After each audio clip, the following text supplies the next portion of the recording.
the U.S. cavalry does not have tanks initially. And I showed you what the tanks look like. Remember, they're these slow, lumbering, underpowered, under-armored, the whole deal, okay? They've got all kinds of problems. So you could see why they don't give the cavalry tanks. But things start to change for the United States in 1928. In 1928, this tank is premiered. It's called the Christie model of 1928 tank. IPT-7, was it the 5? What's that? I said IPT-5. One thing at a time. All right. So this tank is invented by a guy named J. Walter Christie, hence the name Christie. And it is a revelation within the United States because it has a top speed of 40 miles per hour. Now, how does it do that is the armor is like tissue paper. So, okay, that's clearly not going to be ready for prime time, but it shows the possibilities that a tank could be in the future. Again, they have trials. You can find the Movie Tone News did film footage of this, so you can find it on the internet of the trials of it jumping ditches, zooming around like crazy. It's an amazing innovation. Now, you would think, okay, the Army is going to want these. This is really going to change. This is going to be a game changer. But remember, this is the Army before the Cold War, which means there's no money. So the Army goes to J. Walter Christie and says, we'd like to buy 3. And Christie sells them 3. And they take them out and they play with them until they break them. And that's how you do that. You play with it until things start going bad. And then you come back to the inventor and say, okay, here's the list of things we want changed. And they do that. And Christie says, no. The Army says, we want to buy more, but we tested them, and here's the list of things that's wrong. We got to have you fix all these things. And Christie says, no, my tank's perfect. So between a cheap army that can't afford to buy lots of stuff and a genius but crazy inventor who doesn't see, hey, this is the way you sell things to the government. You fix what they want and just upcharge them, okay, like crazy, and that's how you both give them what they want, but you also make a profit for yourself. It's clearly not capitalist. No, clearly not. Clearly not. And so the Army never buys anymore. Okay? The Army doesn't buy anymore. I think there's one of them at the museum at Fort Knox. I think one of them is there. I've never been to that museum, but I've heard somebody told me once that one of them is there. So what happens is Christie's company goes bankrupt, and at the bankruptcy auction, where he has to sell off all the patents and everything owned by the company, the suspension system, the tank suspension system, gets bought by the Soviet Union. And from then until the T-55 tank in the mid-1950s, they're using the Christie suspension system until the 1950s. Because again, Christie's a crank and the government is cheap. And so instead of getting ahead of the power curve, having the best tank in the world, yeah, it had problems, not saying it did, but it was the best tank in the world in 1928. We buy 3, break them, and then that's it. And the Russians buy the suspension system and use it until the mid-1950s. I think the T-62 is the first one of their newer tanks that doesn't have the Christie suspension system. Again, different world. This wouldn't happen now. The investors in his company would have forced him to make the changes, they would have sold it to the government, and they would have made a profit. Not that. Now, the Army decides finally, we have to do something about this mechanization. Because by the late 20s, while Christie's tank is obviously, really blowing people's minds, there's lots more stuff happening internationally and domestically.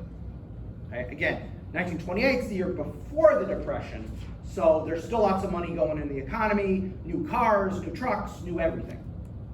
So the Army decides to create the Experimental Mechanized Force, okay? And it's located at Fort Eustis, Virginia. Okay? And the idea is for 1 year, they're going to play with mechanization ideas. Anything you want to do, try it for 1 year. We're going to just go crazy. All the equipment they have is so crappy that within 3 months they have broken everything. Every truck, every tank, everything they have been given for this experiment, they have broken in 3 months. Now you might say that shows they were playing too rough. No, it actually shows is that the equipment is not ready for prime time because it's all civilian equipment for the most part. And it's not ready for the rigors of military use.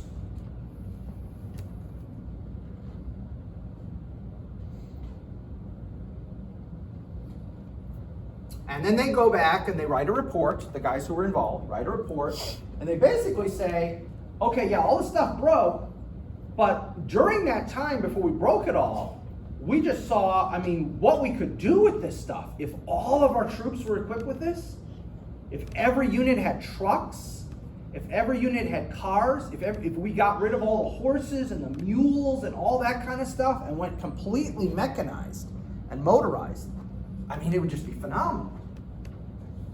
But the problem is, there's still no money. So it sounds great, okay, but there's still no money. Oh, by the way, for our Marine brother, Christie also made an amphibious tank that he tried to sell to the Marine Corps. And again, was thwarted by no money. Because, who was it? Not Lejeune, one of the really famous guys who's a commandant, who's one of these guys that everybody knows, if you know something about military history. He was involved in the testing. He's like, this is phenomenal. We got no money, sorry. We'd love to buy tons of these, but we're broke. Okay. So, in 1931, 3 years later, the chief of staff, believe it or not, is Douglas MacArthur. That's how old Douglas MacArthur was, by the way. He was already the chief of staff of the Army in the 30s, and then retired, and then moved to the Philippines. So by World War II, Douglas MacArthur was already in his 60s. So there's a little side note there. He was already an old dude by the 30s, from their point of view. Although frighteningly enough, I think he was my age. Well, that's a shocker. I'd be old in the 30s. All right, it's the 2020, so I'm not that old.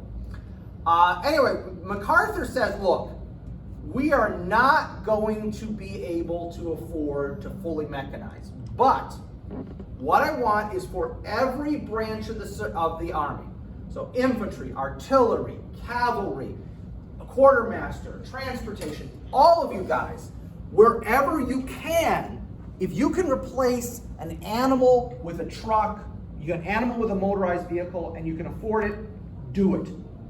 Because this is clearly the way of the future.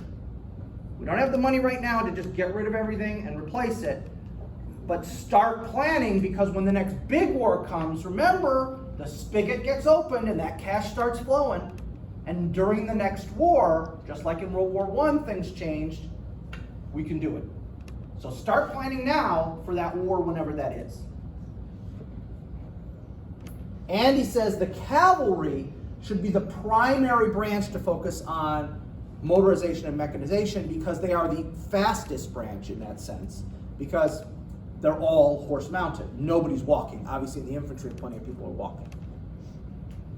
So they said they should be the primary, but technically according to the law, because of the National Defense Act of 1920, they still can't own tanks.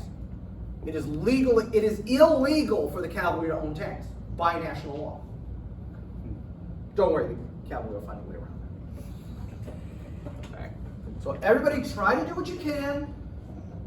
I know there's not a lot of money, but where you can, start to ease the animals out and get the motors in. Okay, wherever you can. Just start doing that.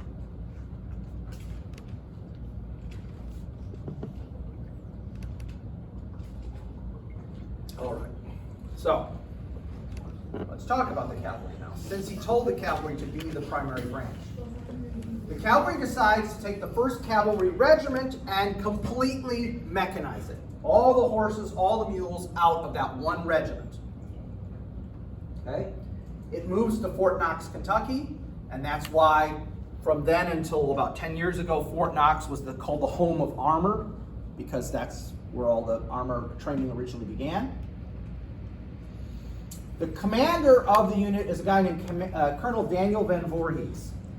Now, you might be saying, why are you getting into the details? I've never heard of this guy. Well, let me explain. The traditionalists within the cavalry are trying to rig this. Dan Van Voorhees is an old dude. He fought in the Spanish-American War. So the senior cavalry guys, who are all very horse concerned, horses are everything, they're trying to rig this whole thing. They put an old dude in there who there's no way he's going to like mechanization. Guy fought in the Spanish-American War, for criminy Pete, and World War I. There's no way he's going to like mechanization. Well, it turns out they made a mistake. They did pick an old dude, but they picked an old dude who was smart and had integrity. And when he looks at what's happening, he goes, that's the way of the future. Horses are done. Motorization is the way of the future. So he becomes a huge supporter of motorization. And by the time he retires, he'll retire as a 3-star general. He'll be pushing for mechanization and motorization anywhere and everywhere. So this is one of those cases where they think they picked a guy, there's no way he's going to like this. Okay? I'm just imagining he's like, oh, this is so much more comfortable than riding a horse. Well, yeah, exactly. The second in command is Lieutenant Colonel Adna Chaffee Jr. And Chaffee was considered one of the best horsemen in the entire United States Army. His father was chief of staff of the Army between 1904 and 1906. So there's no way, likewise, he's going to do anything but support horses. Because Dad was chief of staff of the Army, he wants to be chief of staff. If you want to be chief of staff, you don't make waves. Keep your mouth shut, you do what you're told, don't make waves.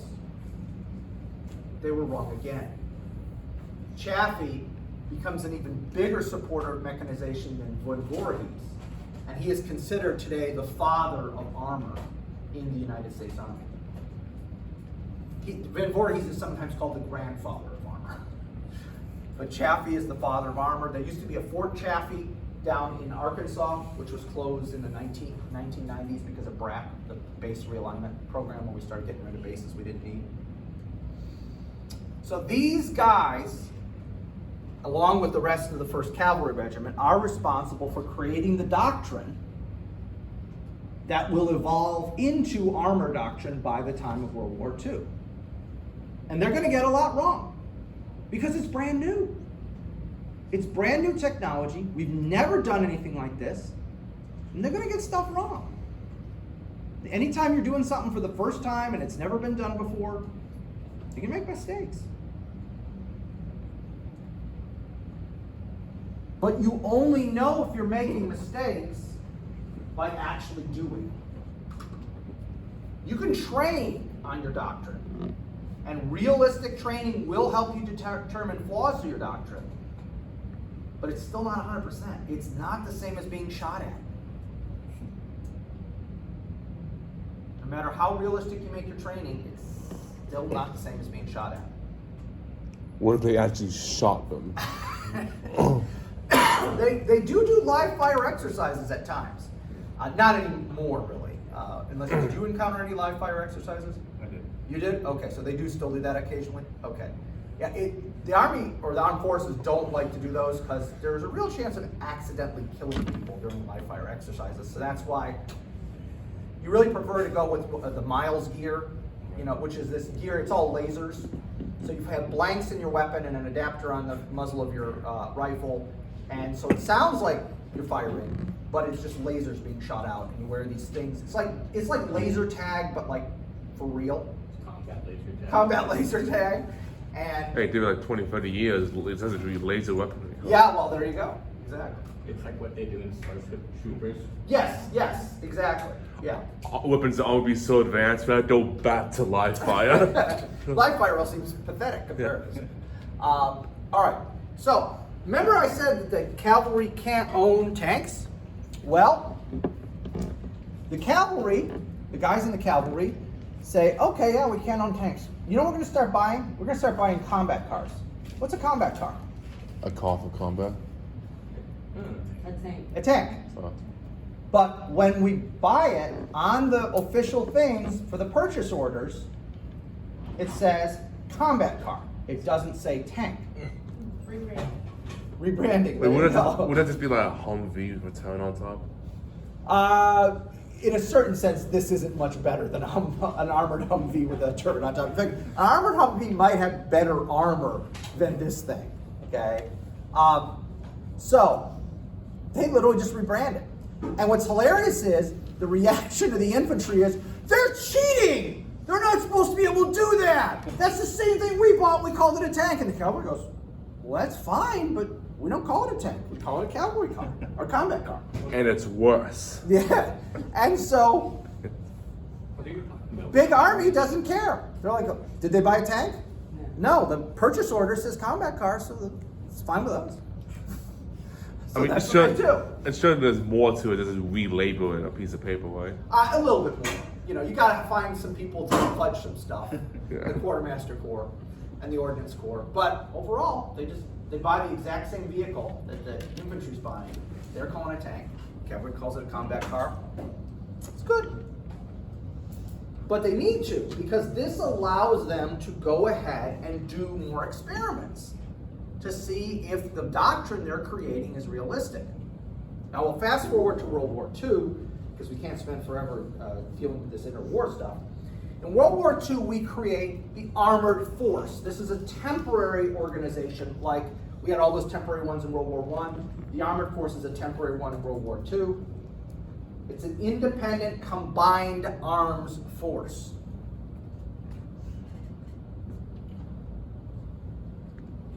The idea is we're going to use mobility, protection, and firepower. Those are the three kind of essential elements of the armored force in World War II.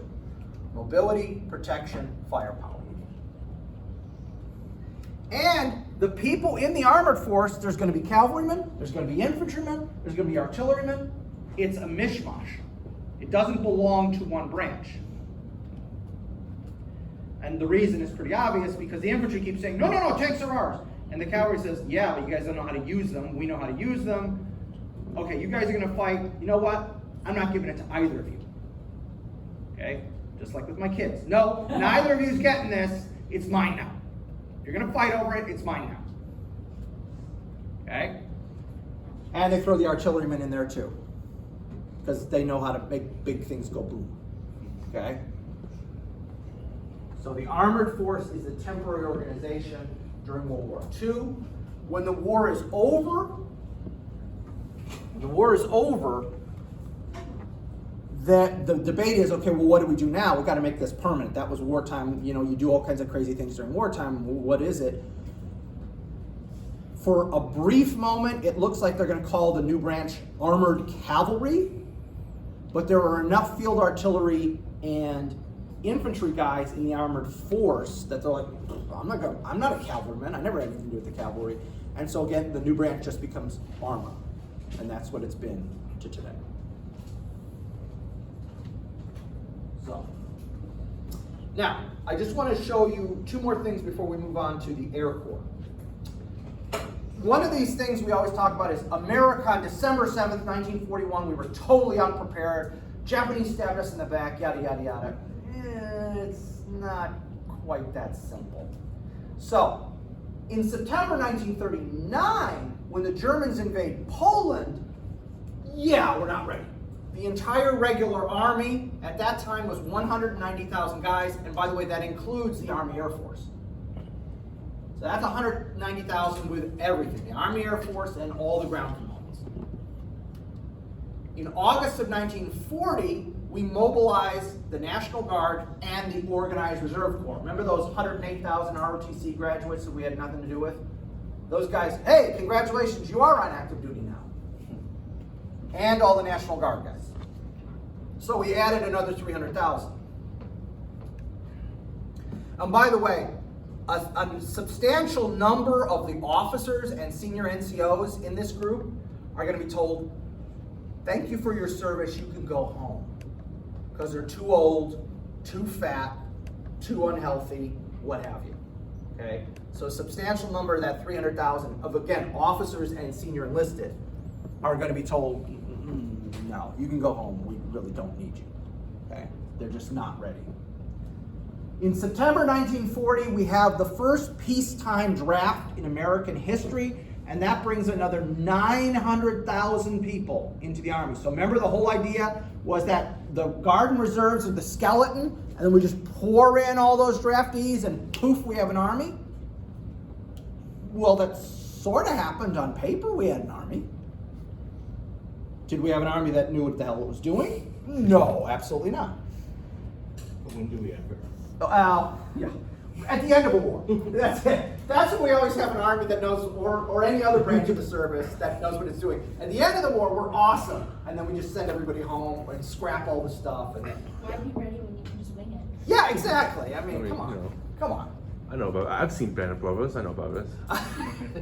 Well, but again, remember, those guys were considered an elite force. So they had done a lot more training before they went into combat than your average infantry division. A lot more training. And they were volunteers. Even though you might have been drafted, you had to volunteer for airborne training. So yeah, those guys are really not the norm. But remember, if you remember the series, a lot of them talk about the fact, I volunteered for the airborne because I didn't want to be in with these bunch of loser draftees who don't know what they're doing. I wanted to be in a group that was motivated, where everybody was volunteers, et cetera, et cetera. Did they get paid more? And they did get paid a substantial amount more. The jump pay in those days was equivalent to like half their monthly pay. Whereas, I forget what it is now, it's like an extra $200 a month or something like that. It's kind of pathetic now. Wow. But in those days, it was a huge It's like half bump. an Xbox. So, now, by December 1941, we actually have 1.5 million guys on active duty between the Army and the Army Air Force. So to say in December 1941, oh my gosh, we're totally unprepared, we're not ready, no, I'm sorry, you can't say that. 1939, oh yeah. Canada probably could have beat us in a war in 1939. Not really, but I'm just saying it. But December 1941, you got 1.5 million guys on active duty. Come on. That's nothing to sneeze at. We had 4 field armies, 9 infantry corps and 1 armored corps, 27 infantry, 2 cavalry, and 4 armored divisions. So that is an impressive army. That's a much bigger army than we have today. As I told you, we have about 10 1/3 on active duty. And then, oh crud, how many do we have in the Guard? They play with those numbers so much. I don't know. I think it's around, on paper, it's around 15 to 20 divisions in the Guard. So I guess if we activated the entire reserves and the entire Guard and the entire active duty, we'd be on par right now. I think if we did that, we'd be on par. We'd have more men on active duty, but we wouldn't necessarily have more divisions because, again, we have more logistics support nowadays than we did in those days. So basically, the Japanese had horrible timing. Yes, I mean, they should have attacked us a couple years earlier. Yeah, it would have been much easier. They would have had more luck. Oh gosh, yeah. If they, but see, the problem was it was the provocation thing. The incidents that were considered provocational had gone up and up and up and up. And the last thing, the thing the Japanese claims forced them to attack us was that we cut off the sale of scrap metal to Japan. And as you know, you may know, Japan has like 0 resources on those islands. I mean, the fact that they've managed to survive for so long and to prosper so much with so few resources, I give the Japanese credit in that, wow, that's impressive, because there's like very little coal, iron, all these things they don't have much of. And so we said, no, because of what you're doing in China, the atrocities you're committing in China, we're not going to sell you scrap metal anymore, and that was the last straw for them. That was the last they considered it an attack.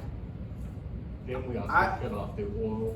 And oil, yes. But the Dutch were also part of that deal because remember, Shell is owned by the Dutch royal family, or at least it was. I don't know if it is today. But Shell Oil was owned by the Dutch, and all that oil was coming out of the Dutch East Indies, which is today Indonesia. So that was also a complication. And they also attacked the Dutch. Do you think they'll ever let the Japs move their army? Right now, the Americans want them to. The problem is culturally in Japan, and in Germany to a lesser extent too, we emphasize pacifism to such a degree that they've done polls. The average Japanese, it was some astounding number. And I'm going to give a number, and it's probably wrong, okay? Because remember the last time we looked up a number I gave, it was astoundingly wrong.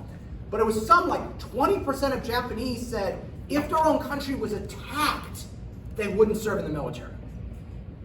It was like some insane, I mean, it wasn't like 50% or something, but it was something like 10, 20% said, even if my own country is attacked, I wouldn't serve in the military. So that's how much we changed the mindset of the Japanese after World War II. And so now we're kind of saying to the Japanese, hey, go for it. Increase your defense strength, help us against China. And they're getting a lot of pushback from Japanese society that we don't do that. We remember what happened in World War II. We remember how that ended. We're not doing that. So yeah, there's a cultural thing. So let's finish off the Army and move to the Air Force, or the Army Air Force. This is a great quote. This is a great picture, by the way. Now that is close air support. That is too close. By the way, if you're about to hit the antenna with your plane, that's too close. Looking at this picture, I just saw a picture of a Ukrainian plane flying like that close to traffic. Oh, boy. In a jet?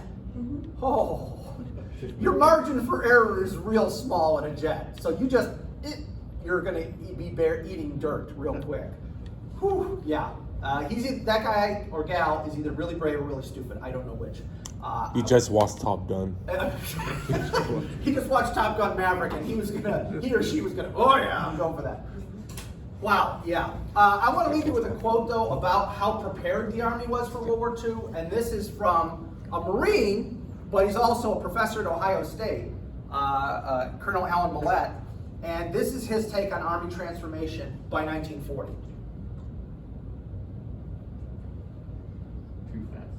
So Blitz is lightning, Krieg is war. So we're all about moving, but we're not really good at the killing part. So we're all about maneuvering all over the battlefield. That's really great, but we're not good at the actual engaging the enemy thing. And we'll see that when we start to go to war in North Africa. Yeah, we don't do very well initially. We get our butts handed to us. Okay. All right. So that's the Army proper. Now let's talk about the Army Air Force, or Army Air Corps. By the way, that's a semantic difference. There is a branch within the Army, like the infantry, artillery, that's called the Air Corps. But then during the war, they create this larger thing called the Army Air Force that includes anything that flies, even if it's not in the Army Air Corps. So like transport aircraft get lumped into even though they're part of the Transportation Corps, get lumped into the Army Air Force. And it's this weird catch-all they do during the war, and it creates problems. It's in the air. It's in the Air Force. Yeah, that's kind of the attitude. Yeah, that's kind of the attitude. That sounds like the Navy guys. Yeah, exactly. Well, again, they're separate. This is only within the Army. Yeah, this is only within the Army. So, the father of the Army Air Corps and later the U.S. Air Force is Billy Mitchell. Billy Mitchell is the guy who's really responsible for helping to create an independent force. Is it ever done who sold Artsy Clean? I'm sorry, what? Is it ever done who sold Artsy Clean? Billy Mitchell? Oh, no, that's Billy Mays. Oh. Billy Mays. So he believes he's a World War I guy. Okay, he is dead by the time World War II starts.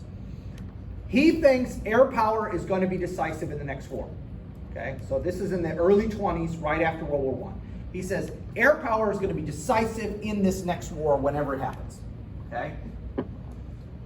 You need an independent air force to make air power reach its zenith.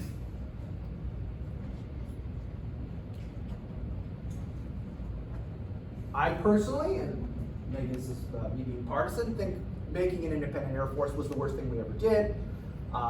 It wasted so much money, it's not even silly. It's silly.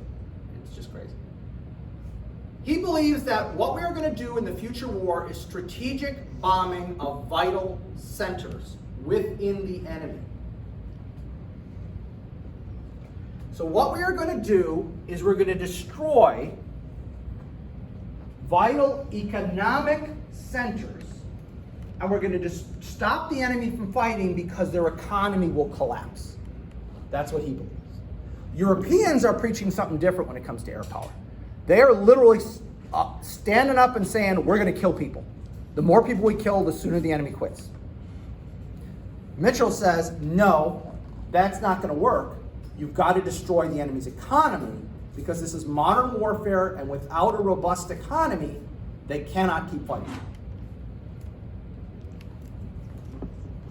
He says aircraft are going to be destroyed in air-to-air battles. So you are going to need other types of aircraft. He says you're going to need multiple types of aircraft. You're going to need bombers. Those are the most important. But you're going to need fighters. You're going to need transport aircraft. You're going to need all these other kinds that we have today. If you go just look at Wikipedia and look up U.S. Air Force, and then down there it'll be like types of aircraft. I mean, there's aircraft most of us don't even think about. Different types of aircraft for different missions. They have them. And he says, yeah, you're going to need that.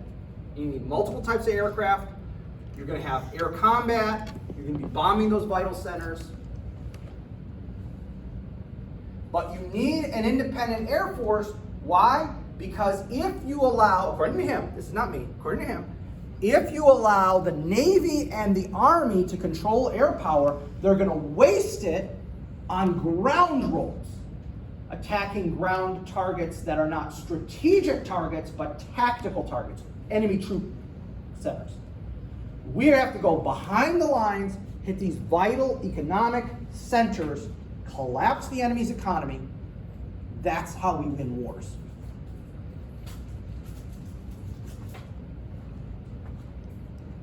Obviously, I'm not a partisan for the Air Force, but I will say, in 1920-something, this seems like an interesting idea.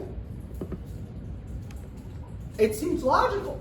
If you destroy the economy, modern warfare, you need an economy, you need manufacturing centers, you need all this. If you destroy that, they can't manufacture the stuff, the army withers on the vine. Okay? Now, we know it actually never works out quite that way, but in 1920-something, I'd be willing to listen. I'd be willing to listen. That there's logic. There's a from A to B to C. Seems logical. Okay. So he is the godfather, father, whatever you want to call it, of the independent Air Force. Let me give you a quote from Billy Mitchell. And again, I think I've said this several times. I don't expect you to write down quotes. I'm never going to ask you to regurgitate a quote. I'm trying to get you into the mind of this person. Okay. So this is Billy Mitchell on strategic thinking.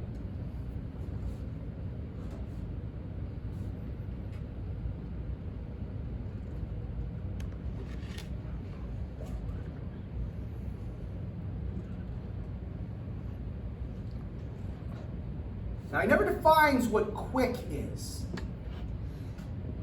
Never defines that, which makes sense. If you're selling an idea, you don't put a timestamp on it. Because the minute you move past that timestamp, then, my whole thing falls apart. Okay? Just say quick, rapid. Go through the thesaurus. Pick other words that mean quick, rapid, fast. Well, remember, World War I was 4.5 years long. So if you manage to do it in a year, hey, that's quick compared to World War I, isn't it? Sounds quick to me. So there you go. Now, Mitchell needs money to make this happen. So remember, this is all theory still. He doesn't have anything. He's got some leftover planes from World War I. Very few bombers. Almost all of them are fighters, mostly because technology for the bombers was If you want to see some of the ugliest aircraft in the world, look up World War I bombers. You will see pictures of aircraft that should not be able to get off the ground. They're hideous monstrosities. They're like biplanes on steroids. Okay? It's just, they literally look, if I didn't know better and somebody had showed this to me, I'd say this is something somebody made up. They were using some kind of thing and made it, they're hideous. They don't look like they should take off, but they did. They took off and they flew bombing missions. Relatively short range bombing missions, but bombing missions nonetheless. All right? So, he needs to get money. Money, money, money, money. I need money to make this happen. Okay? And then the Navy announces a project called Project B. The Secretary of the War and Secretary of Navy agree to a series of joint Army-Navy exercises where they're going to take either surplus or capture German ships and use them as targets.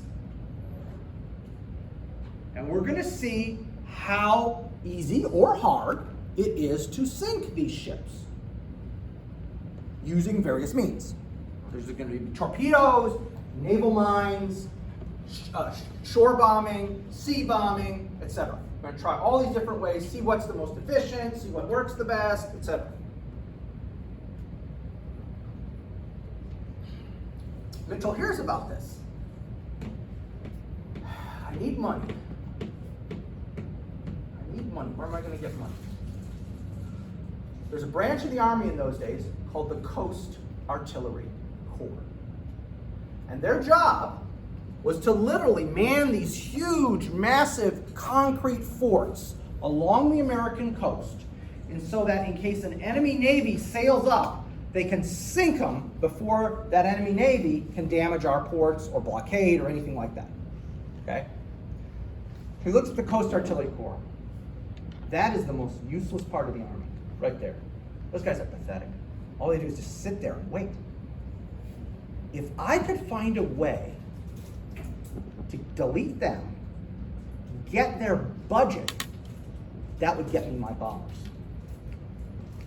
So what he does is he says, I can, with my bombers, sink ships more efficiently and further out at sea than the Coast Artillery Corps. This is when he called the news out and informed me that, and it was Okay, don't give away, don't give away. Okay, so this is what he makes. He makes this public, and by the way, Billy Mitchell loved to call press conferences. Loved to call press conferences, and the press loved to show up. Because if Billy Mitchell's talking, something controversial is going to come out of his mouth, it's a good headline on the paper the next day. Okay? So they love them. The press loves Billy Mitchell. So he says, Coast Artillery Corps, don't need it. Give me that money. I'll turn it into bombers. Those bombers will sail out to sea, sink the enemy fleet before it gets hundreds of miles out, before it ever gets near the American coast. We're good to go. Okay? That's what he says. That's how we're going to do this. So,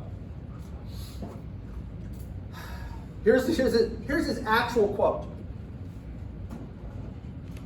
Now remember, these were cheap planes compared to what we have now. Nowadays, the cost of a bomber and a big ship are kind of close. But in those days, aircraft are cheap, they're biplanes. Compared to the cost of building a ship, yeah, he's right at that time. Not the sink the battleship thing, that's a debatable point. But the cost, he's right on. He's not lying on that one, okay? And again, this is splashed all over. This is splashed all over. And the Navy's initial reaction is, no, we're not letting you participate. And the Army's initial reaction is, no, we're not letting you participate. We're not going to waste time and resources on your cockamamie crazy ideas. We're not doing that. This is serious. We're being serious about this. We're not letting people with some crank idea do this. So he responds by publicly saying, the Navy's afraid of me. They're afraid of me. That's why they don't want me to participate. They're afraid I'm going to sink a ship under war conditions. Not just sitting there stationary, not doing anything. Under war conditions, I can sink a ship. The Navy's afraid of me. That's why they don't want me to participate. I mean, could he? Well, we'll find out. So, it's in the media. The Navy's being, every time the Secretary of the Navy or the Chief of Naval Operations is out in public, there's reporters rushing up to him. Is it true you're afraid of Billy Mitchell and his bombers? Can we get a statement on this? So after a while, they have to cave and let him do it, because otherwise, the press won't leave him alone.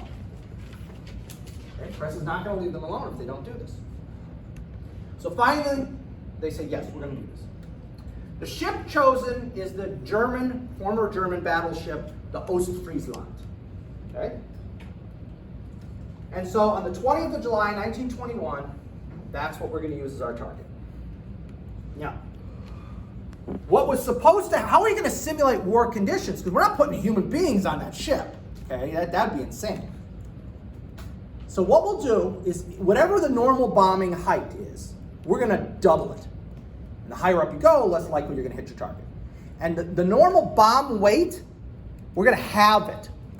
So you're going to be twice as high with smaller bombs, and that'll be wartime conditions. That'll simulate wartime conditions. It's better than nothing, okay? All right, that's our agreement. We agree to it. Mitchell agrees to it. The Navy agrees to it. Boom, that's what we're going to do. They go out and they make their first run. And by the way, there's movie tone news of this too. You can find it out there. All right? They go out, they make their first run. Not even close. Not even close. And there's other ships nearby anchored, there's filming, and the reporters and all these admirals and generals are on board, and they're laughing and see, Mitchell's full of crap. He doesn't know what he's talking about. Yada yada. They're laughing. So the planes come back around and land to rearm to get a second run. And Mitchell's there, and he turns to the crew chiefs and to the pilots and says, "Next run, go in at the normal height, and put the big bombs on." Sir, that's a violation of the agreement. Do you need me to put it in writing? No, sir. Verbal order is good enough. Because remember, these are all true believers. These guys flying these planes, these are not like they were forced to do it. These are the hardcore air power guys. These guys believe what Mitchell is selling. Okay, sir, we'll do it. So they come in for another run. And as they're coming in, the Navy can see they're coming in too low. And those are big bombs. Those aren't the bombs we agreed on. 6 bombers, each armed with 2,000-pound bombs, attack the ship. Okay? They drop their bombs quick. They don't actually hit the ship, but they're aiming because they're aiming for the water near the ship. You might be asking why. Well, the whole point is concussion under the water. If you can drop it on the ship, that's good. But the next best thing is the concussive force underwater will make, again, this is science, so I don't do science, but as I understand it, when you have an explosion underwater, it's actually more powerful than in the air, because the water kind of holds it in so that when it hits, it's actually more powerful. Because water can't be compressed, so you're taking all that force and just basically pushing the wall of water with it. What he said. Okay. What they said. It's science. I don't do science. I've made that clear from day one. So, what happens? It buckles her hull plates, she rolls over, and she sinks in 22 minutes. Now the Navy is furious. The Army is furious. That son of a bleep, he cheated! That son of a bleep, lots of words unprintable by the newspapers. Bleep, bleep, bleep, bleep, bleep, that son of bleep, bleep, bleep, bleep. Okay, but he did it. He did it. And by the way, there is the drop.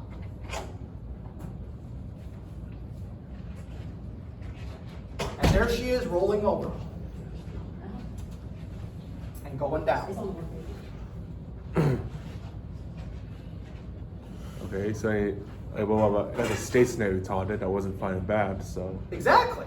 So again, the Navy's point of view is you cheated. This wasn't under war conditions.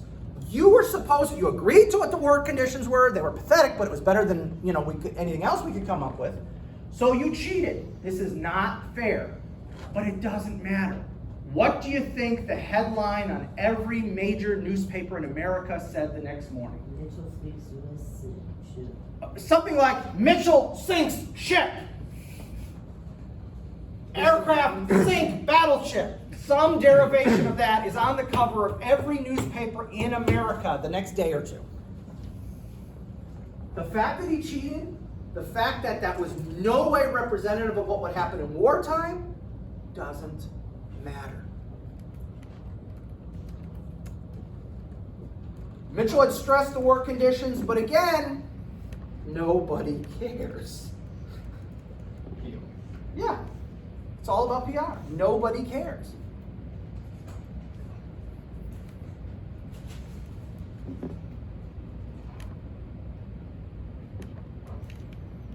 The Navy goes down, surveys the wreck of the Ostfriesland. You know, the old hard hat divers you see in the movies with the big... Give my 12 cooking. those kind of things. They go down to this and they do a survey and they said, if we had had human beings on this ship, not only would it have been doing evasive maneuvers when you're under attack, we can counter flood.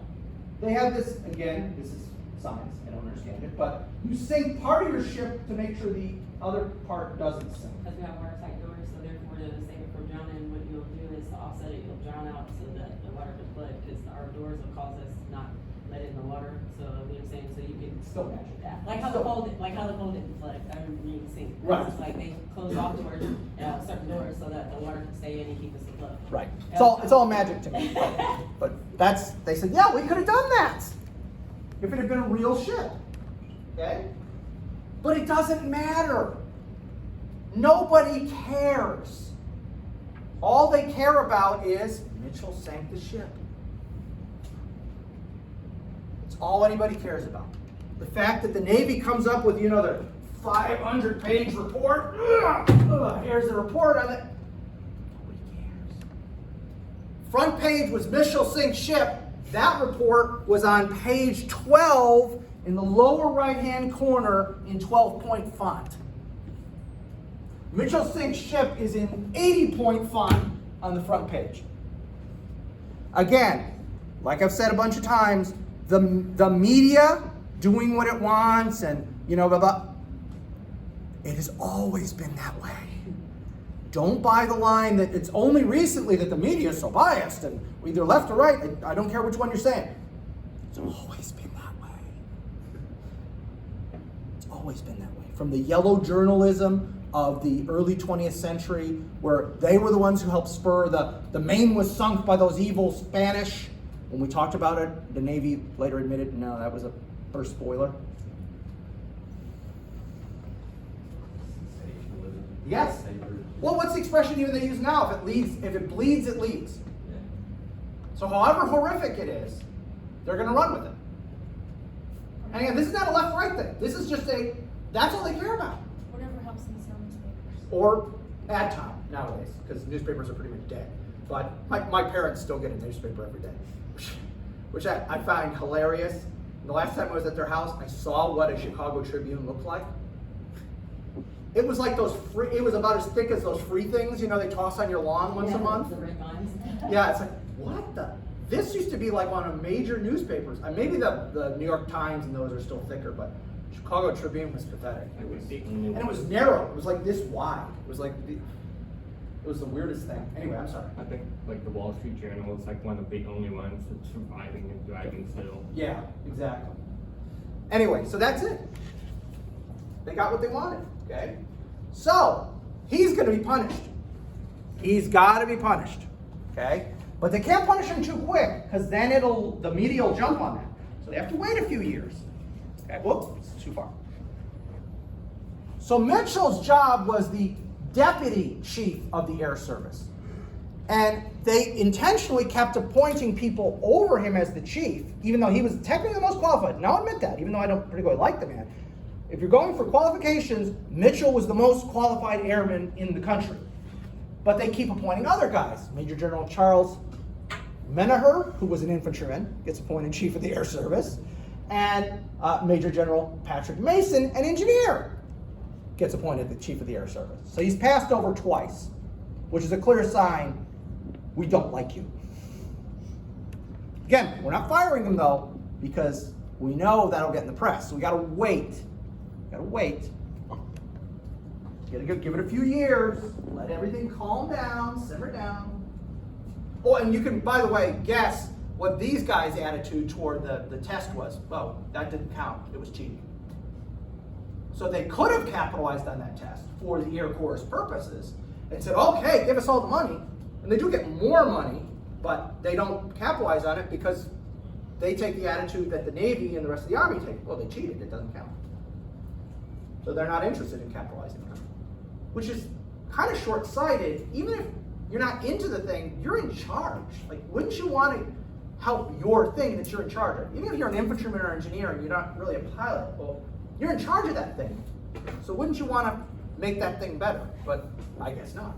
Well, maybe no, it would be almost sabotage. Yeah, I mean, that's what it is. They're almost like sabotaging it. Were they just angry because they didn't think of it? No, because these are guys who, again, you get to be a general to this day, almost always, by keeping your mouth shut and doing what you're told. When I was at Leavenworth, so I spent 12 years at Leavenworth, there's a 3-star general and a 1-star general at Leavenworth. And I knew these guys, not like buddy. I wasn't saying, hey Bob, how's it going? I'm not saying like that, but like I'd seen these guys at least once a week. I'm in meetings with these guys. Again, they don't know me from Adam, but I'm hearing them talk. In 12 years, there was about, because they're on 2-year tours, but there's 2 of them. So I'd say there were about 12 or 13 of these generals that I dealt with over the 12 years I was there. There were 3 that were worth a damn. One was Petraeus. He was a 3-star at the time. Smart man, had his personal foibles aside, but he was a smart man, and I think he knew what was going on. The other 2 were 1-stars, and both of them were getting out of the Army. One had a bad back and he was getting out, and the other one basically had been told you're not getting promoted again. So those 2 guys said whatever they thought. And the one guy was awesome because he would literally get into knockdown, drag out arguments with the 3-star on almost a daily basis. Because the 3-star, that wasn't Petraeus, a different 3-star, was a total SOB. Total butt kissing, whatever you want, sir, kind of, oh, he was terrible. So we loved that 1-star. We just loved that guy. Because he just didn't care anymore. He didn't care, so he's just like, I'm going to say what I think. But he was always saying the things we wanted him to say, so we were going to take the win. Anyway, so in 1925, they tell Mitchell, oh, your 1-star was a war rank. It wasn't your permanent rank. Your permanent rank is colonel. So it's been enough years since the war is over. I think we're taking away that wartime promotion. And then they send him to San Antonio, Texas. Now, today, San Antonio holds 4 separate Air Force bases. There are 4 separate Air Force bases in San Antonio. In 1925, San Antonio was not the end of the world, but you could see it from there, okay? It was nowhere in 1925. Mitchell's not stupid. He knows exactly what they're doing. This is punishment. We're sending you to the middle of nowhere. We're taking away your general star. You can rot there until you decide to retire. Okay? Everybody knows that.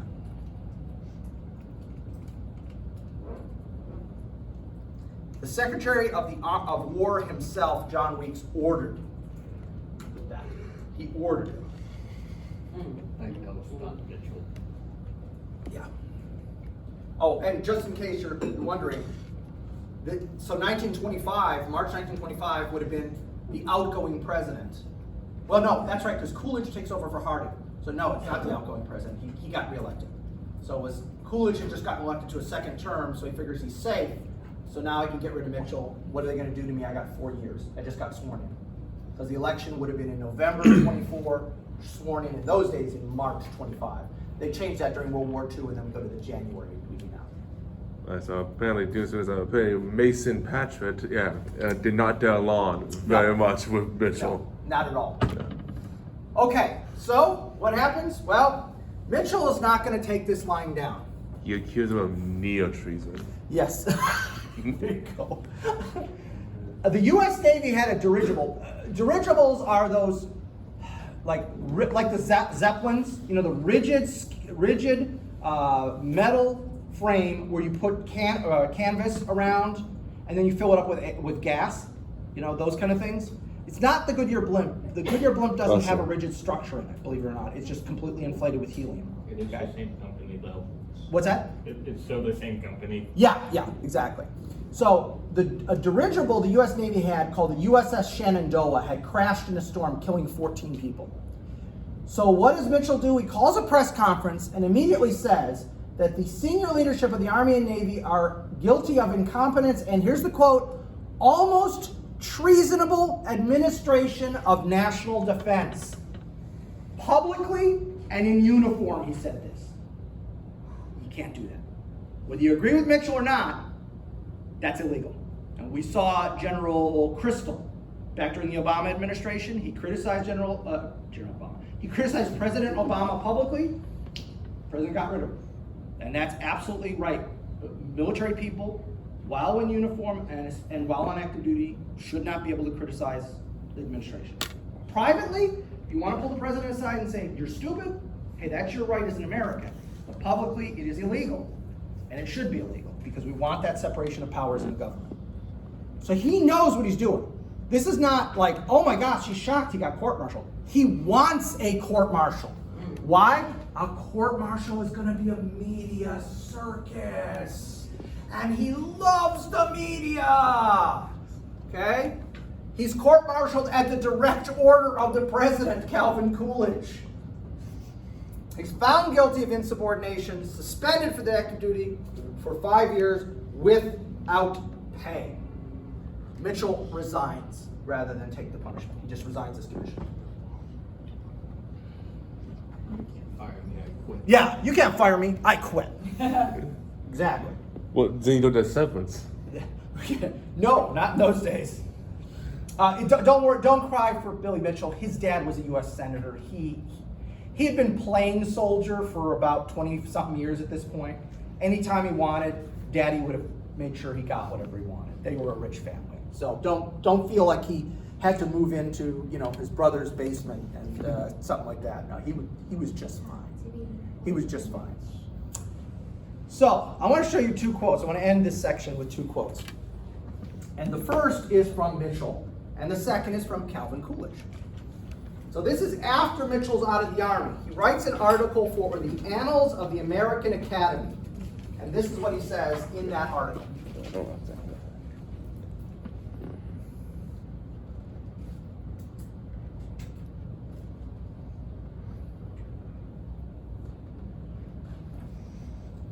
Nothing like overstating your case.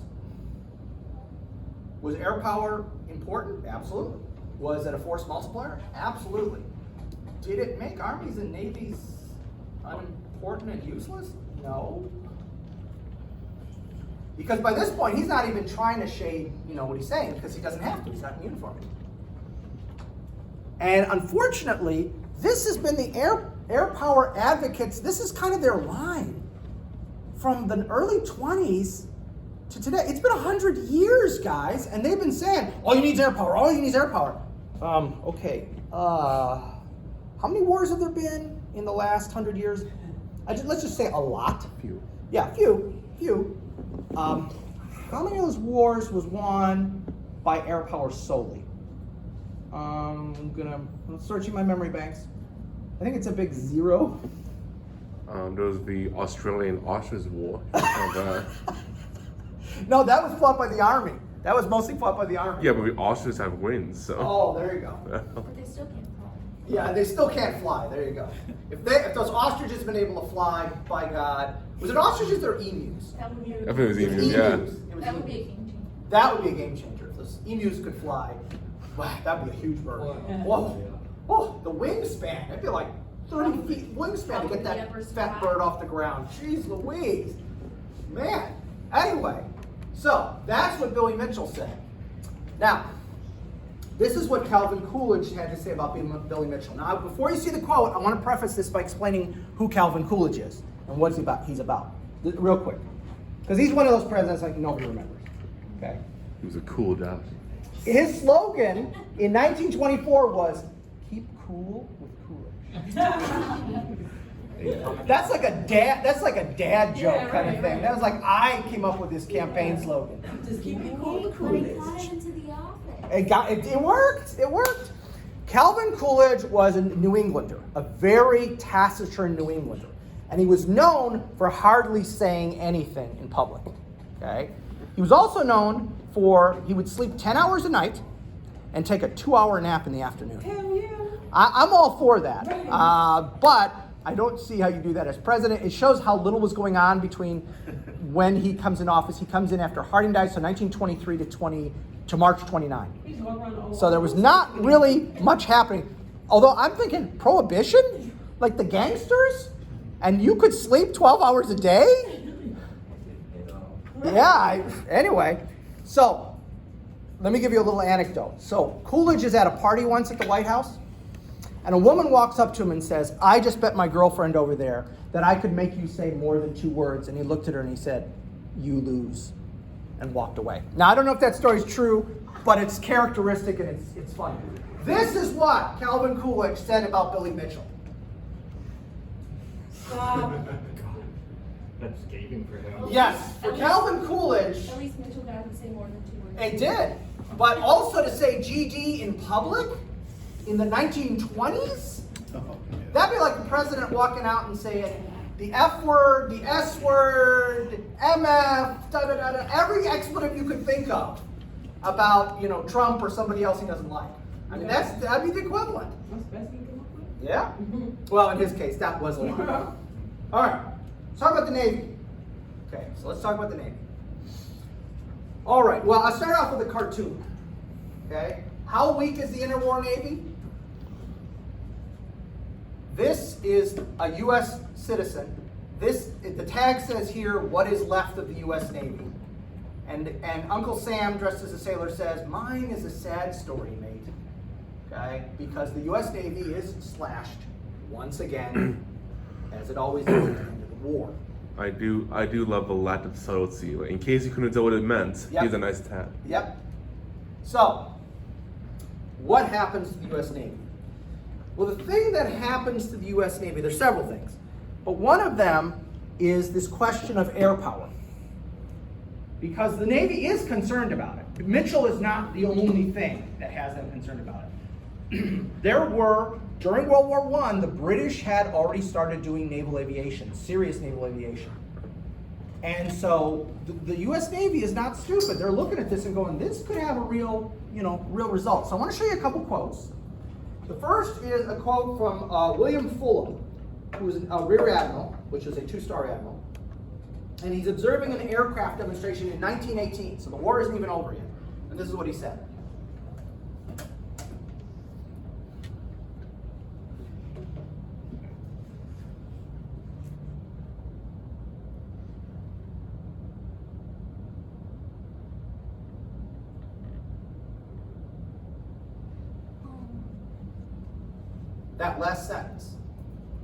That last sentence, man, that is the kicker.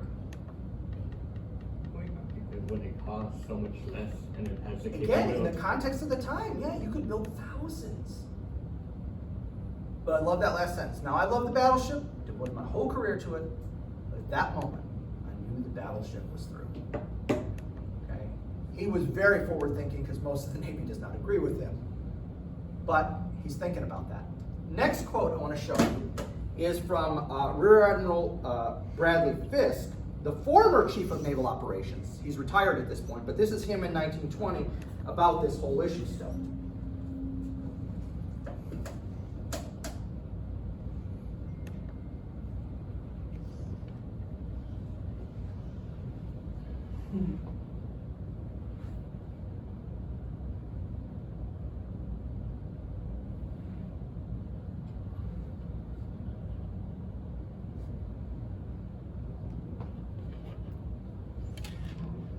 These are senior naval officers who are saying, we got to take this air power thing seriously.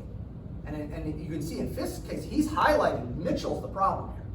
We got to get our own planes, because otherwise, Mitchell's going to create an air ministry. He means an independent air force, and they're going to take all that away from us. Because, by the way, here's the other thing. In Britain, when they created the Royal Air Force, they took the Royal Navy's air service away from them, gave it to the Royal Air Force. So the Royal Navy went from having the best air arm in the world, bar none, to by 1939, they're still flying biplanes. Because they had to rebuild their air arm from scratch years later. Because the attitude was, oh, we're going to put RAF planes on Navy ships. How's that going to work? Not well. And that's why at around late 20s, early 30s, they have to rebuild the Royal Naval Air Service, but literally from nothing. And so he's looking at this and going, they're going to do the same thing to us they did to the Royal Navy. We ain't going to let that happen. Now, air power is a concern, but at the same time, one of the big crazes in the 20s is disarmament conferences. War is bad. If we take away weapons and armies, we don't have wars. That's the logic. I wish we lived in a world where it would be that easy. It's not. I'm sorry. It just isn't. Okay? So we have this series of conferences, and I'm just going to highlight one, but there are dozens of these things, disarmament conferences, and they all ultimately fail. I mean, we have World War II. You know how this is going to end, right? So the Washington Naval Conference of 1922 for the Navy is the big one. What does it do? It sets limits. Okay? It establishes a 5 to 5 to 3 capital ship tonnage ratio between the U.S., Britain, and Japan. Let me explain that, because on the surface you're going, whoa, what is a capital ship tonnage ratio? What does that mean? Because that was my reaction when I first read it. All right. Again, remember the Navy does this weird thing where they don't talk about the number of ships they have. They talk about how much the ships weigh. Okay, it's a tonnage thing, okay, which I still don't quite understand, but okay. So for every 5 tons of, okay. What's a capital ship again? We talked about this earlier. What's a capital ship? What does that mean? When I say, what are your capital ships of your Navy? Flagships, right? Well, not necessarily flagship. Usually the admiral puts his flag aboard the capital ship, but what kind of ship is a flagship? What kind of ship is a capital ship? I use it communications. No. It's the biggest, baddest Oh. ship you've got. So in 1922, what is the biggest, baddest ship you got? What kind of ship? Dreadnought? Well, by that point they're calling them battleships, but dreadnoughts is what they call them. Yeah, the battleship. These big, huge things with big, huge guns. Now, by World War II, it's going to be aircraft carriers, and it's been aircraft carriers ever since. But at that time, when we say capital ship tonnage, we mean battleships and armored cruisers, which are, again, we talked about this a little bit before, or maybe, see, I've done some of this stuff so many times, I don't know if I've told you guys this or another class. Did we talk about this ever before, or am I literally telling you brand new information? Okay, all right, I'm sorry. I've told these stories so many times, I never know who I told these stories to. All right, the battleships, again, big ship, heavy armor, big guns. Cruisers are supposed to be a step down from a battleship.